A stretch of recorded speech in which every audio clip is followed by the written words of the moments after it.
Idirantsika ndremava kosa mahakasika indrindra ny fampihavanam-pirenena zava-dehibe atrehana ao anatin'ny volana aprily ity ny fanatanterahana ny fihaonam-be ho an'ny fampihavanam-pirenena.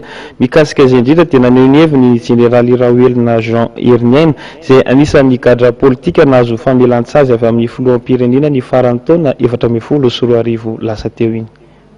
Miandrandra zavatra goavana ao anatin'ny fihaonam-be-pirenena karakarain'ny FFKM ny jeneraly Rahoelina Jean Herniaine ka ny tombotsoa ambonin'ny firenena no andrasana ivoaka ao anatin'io fihaonan'io izay tafiditra amin'ny fampihavana-pirenena raha ny fanazavany.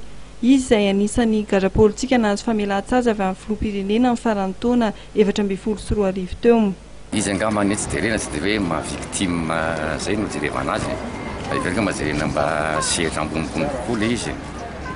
Dia ny tombotsoam-pirenena, tombotsoa ambonin'ny firenena angambany tena jerevana voalohany a, ataoko hoe anatin'izay le hoe zay inona ny victime. Ka ngaiveriko angambany hoe tsy za rery nanjavatra be dia be amin'io fa vahoaka malagasy iray manontolo a nanjavatra goavana amin'ny réconciliation. Momba ny fampihavanana eo amin'ny samy miaramila dia toy izao ny valiteny nentin'ny jeneraly Rahoelina Jean Herniaine. Bon, iny angambany heveriko fa alohan'ny maramila samy maramila ihany angambany fampiresaka mikasika an'izay hoe ahoana ny rehetrarehetra amin'izay. Za no tompona andraiky tamin'ny fotoana.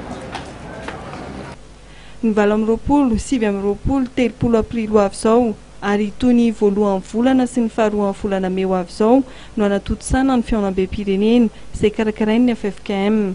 Ny hery velona rehetra eto amin'ny firenena no andray anjara ao anatin'izay fampihavana-pirenena izay.